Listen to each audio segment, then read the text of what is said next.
Ever since I can remember, my life's been all about fish and farm. Dad had this big vision of making our place the top trout hatchery in the country, and darn if he didn't make it happen. I was right there beside him, knee-deep in pond water, learning the ropes. It wasn't just a job, it was our life, our legacy. I grew up chasing the shadows of fish in the water, learning the ins and outs of the business before I even knew what the word business meant. "Anna," Dad would call. "Get over here. Time you learned how to sort 'em proper." Sorting the trout was an art, separating the vibrant, thrashing life into groups that would define their journey in our farm. One evening, when the sun was dipping low, painting the sky in hues of orange and purple, Dad pulled me aside. He had that look in his eyes, the one that said he was about to impart wisdom. "Look, kiddo," he started, his voice serious. "I ain't gonna be around forever. He gestured to the expanse of water and land that stretched out before us, "this is gonna be yours. You gotta be ready to take care of it, expand it, make it something even bigger." I remember laughing it off then. "Come on, Dad. You're gonna outlive us all," I joked, not wanting to think about a world without him. He just shook his head, his eyes softening. "Just promise me, Anna. Promise me you'll keep this place alive, make it thrive." Then, when I hit 25, cancer took Dad away. It hit us like a ton of bricks. Mom, she just couldn't handle it, got real sick herself. So, there I was, stuck with running the whole shebang. Dad always had big dreams for the place, and I wasn't about to let them die with him.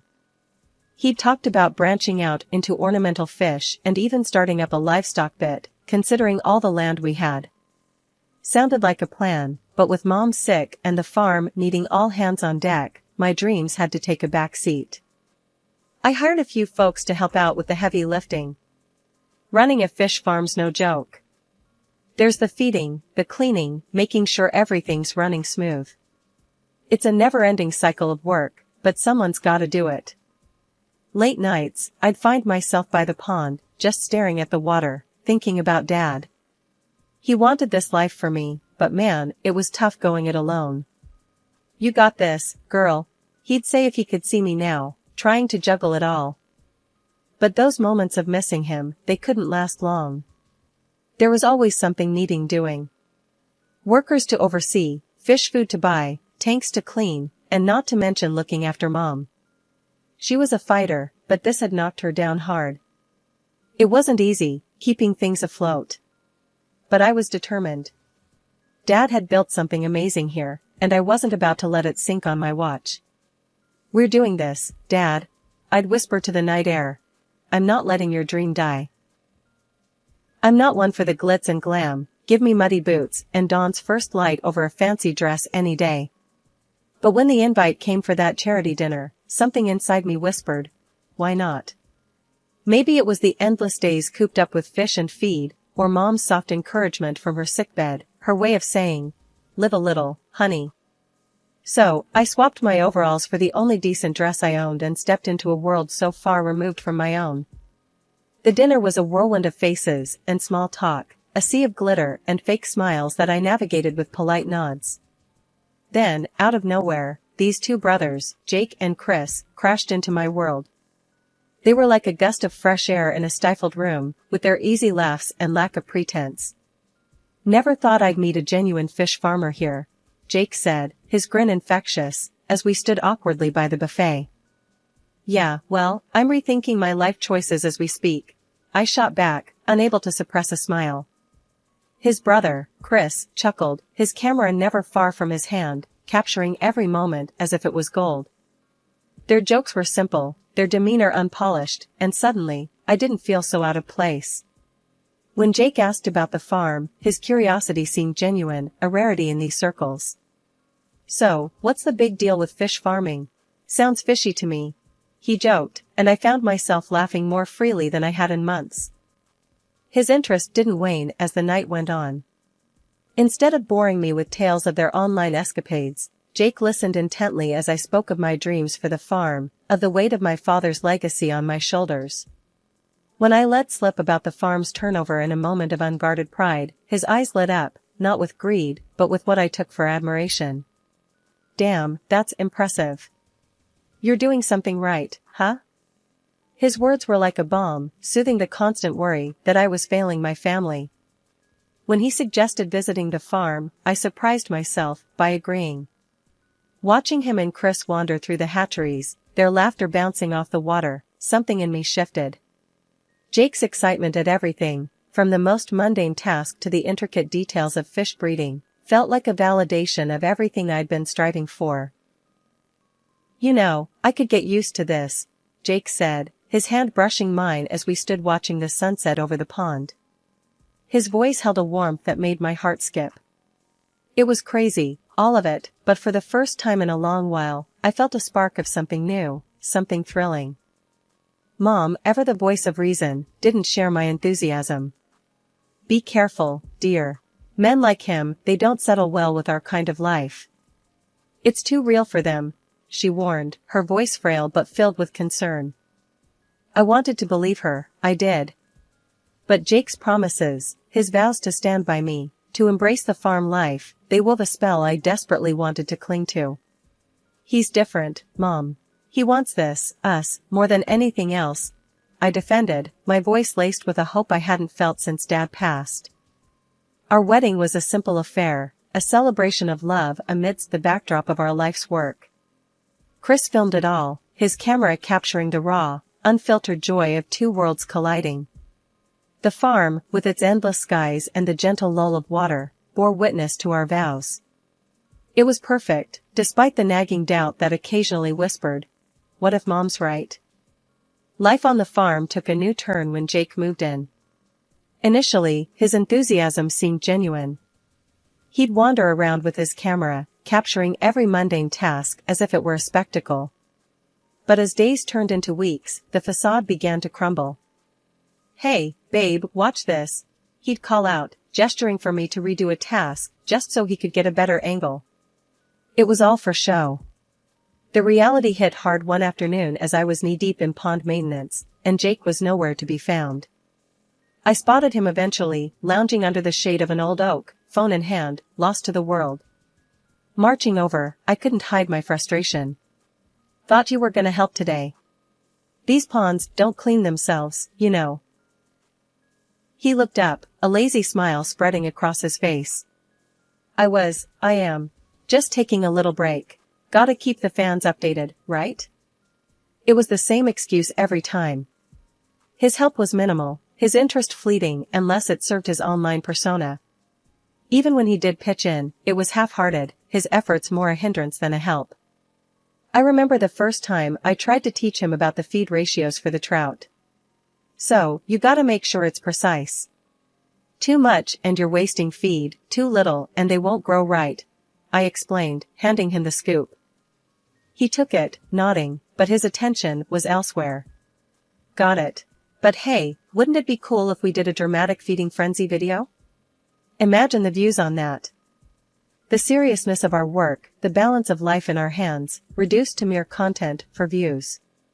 It grated on me, but love has a way of painting red flags as mere decorations. My mom, ever the observant one, despite her illness, saw through him from the start. One evening, as I sat by her bedside, she took my hand, her grip surprisingly strong. "That boy, he's not here for the farm, or for you, not really. You see it, don't you?" I wanted to deny it, to defend him, but the word stuck in my throat. Deep down, I knew.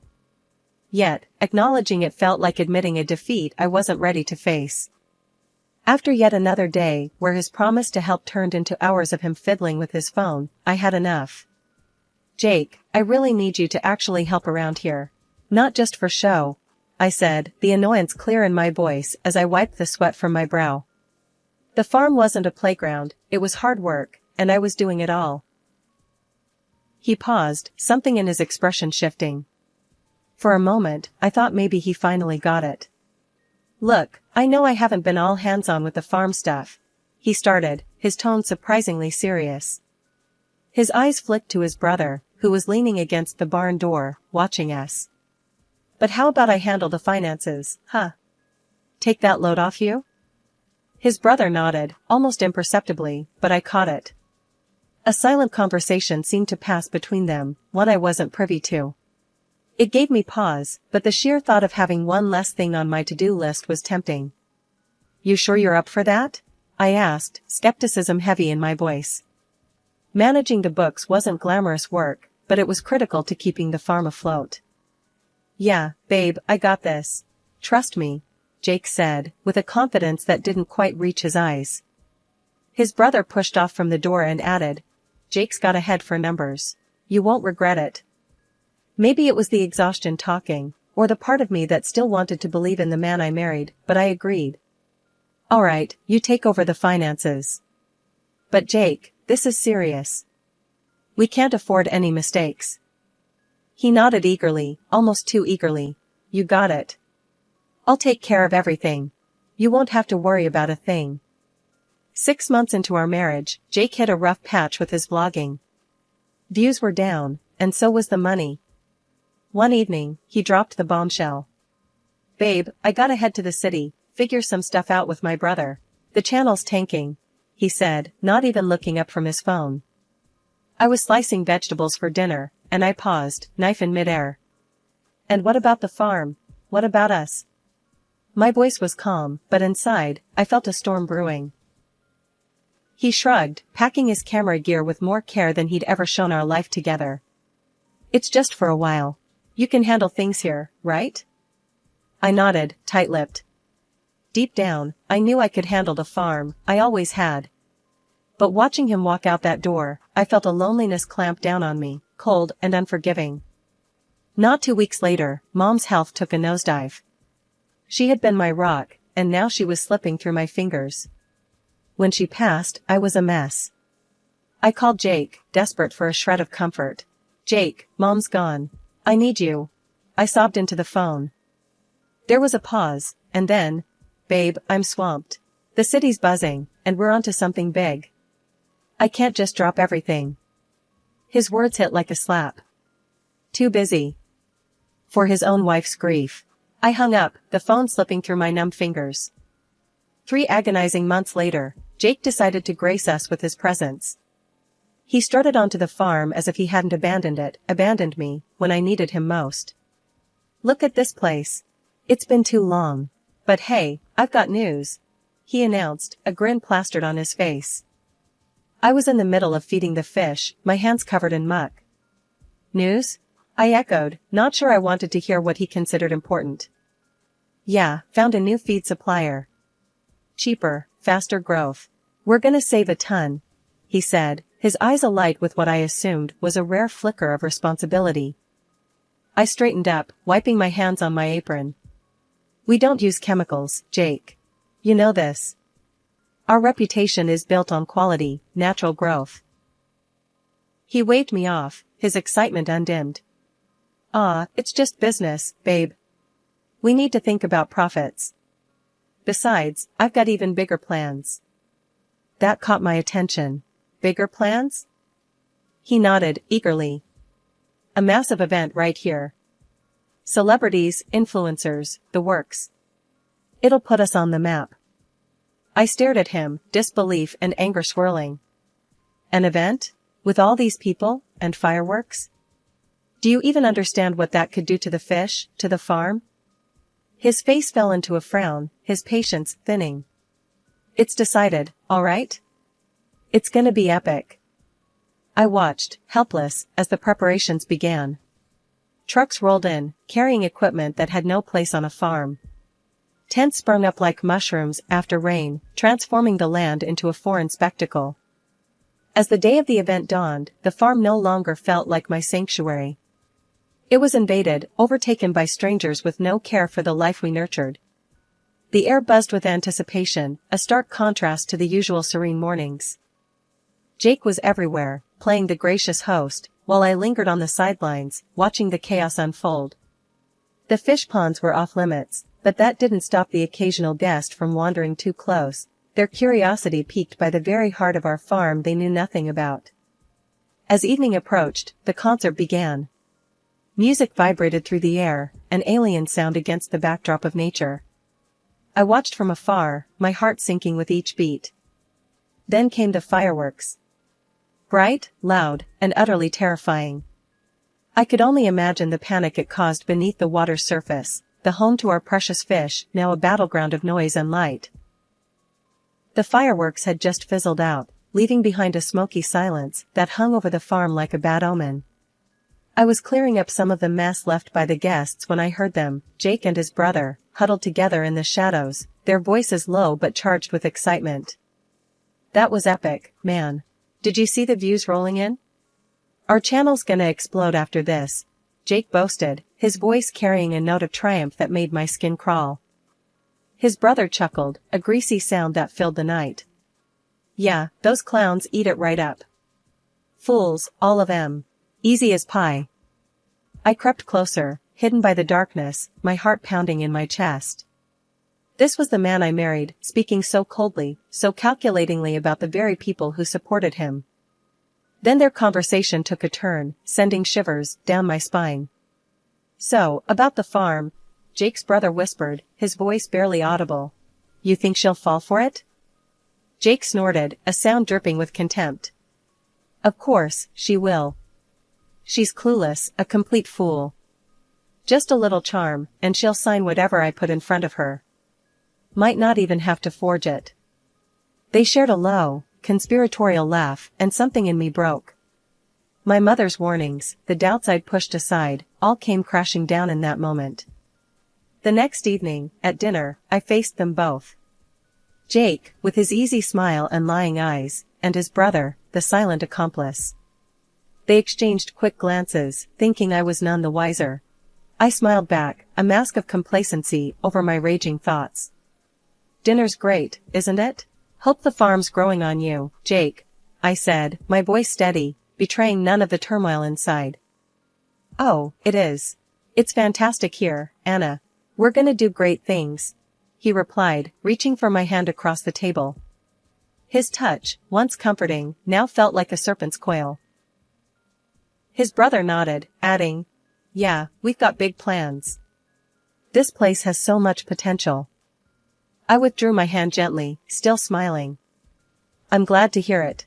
I've got some plans of my own, you know. For the farm." They paused, a flicker of unease crossing their faces. "Oh? Like what?" Jake asked, his voice edged with a hint of caution. "Just some ideas I've been toying with. You'll see," I said, keeping my tone light, airy, as if I hadn't just uncovered their betrayal. Right after the dust settled from that fiasco of an event, I knew I had to do something drastic. First stop was the family lawyer, Mr. Davis. His office smelled of leather and old books, a comfort in the chaos. "Mr. Davis, I need to lock down the farm's finances.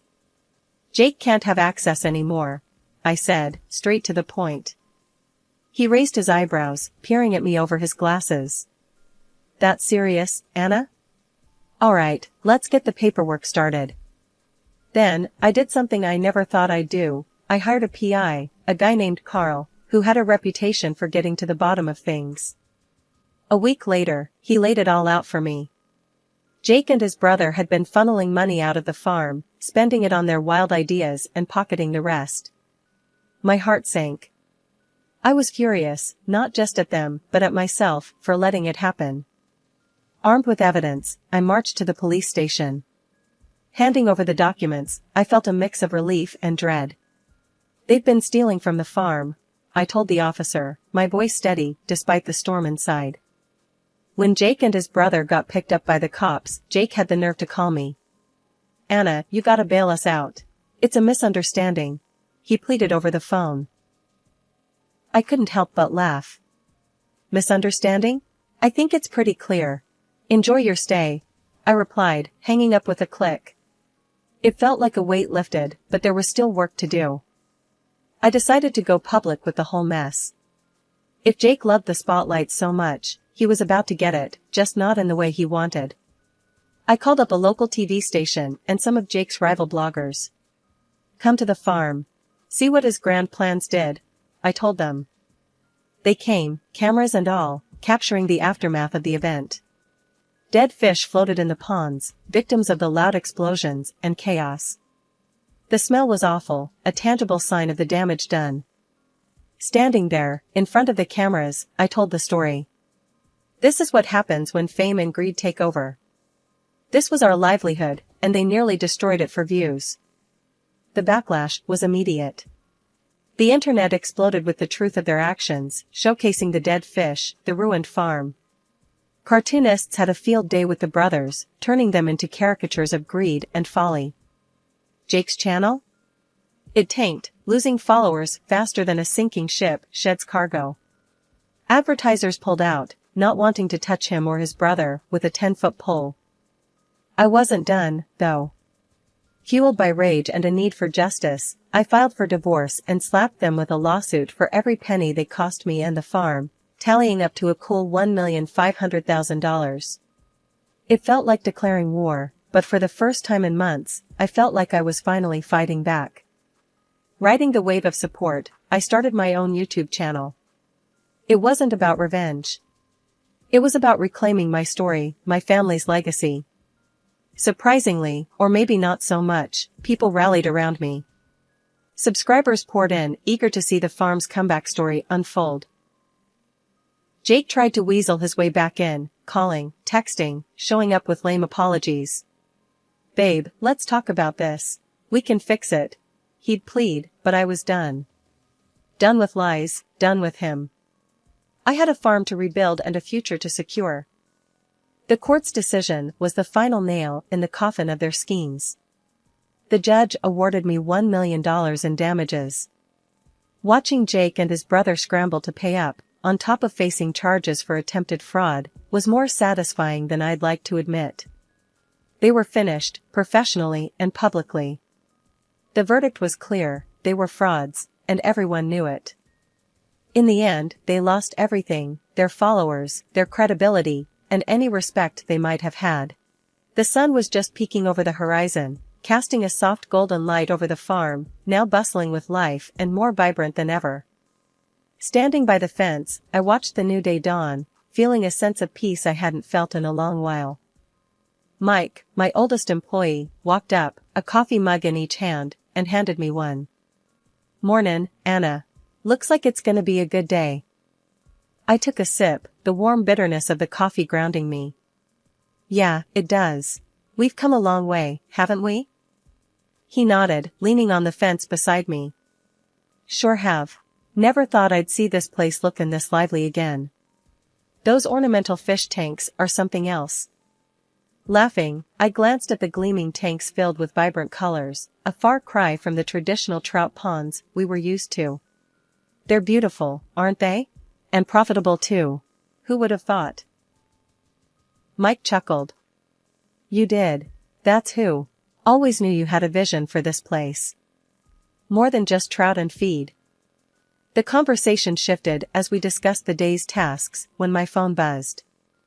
It was an email from a local school asking if we could host a field trip. "Looks like we're becoming a community staple," I said, showing Mike the email. "That's great news. Education's just as important as business. These kids could learn a lot from what you've built here," Mike said, a hint of pride in his voice. I smiled, the reality of what we were building here becoming clearer with each passing day. This farm wasn't just about recovery, it was about setting a new standard, about resilience, education, and moving forward. And as for the future? It was as bright as the morning sun stretching across the fields. There were plans to expand, ideas for sustainability projects, community outreach, and so much more. The betrayal that once threatened to define my story had instead paved the way for a new chapter, one filled with hope, growth, and new horizons. Mike's voice pulled me back to the present. "Ready to get started? Those fish aren't gonna feed themselves." Laughing, I nodded. "Let's do it. There's no place I'd rather be." As we walked back towards the heart of the farm, I knew that whatever challenges lay ahead, I was ready. Ready to face them head-on, with the same determination and spirit that had brought me this far. The future was unwritten, but for the first time in a long while, I was excited to see where the journey would take me.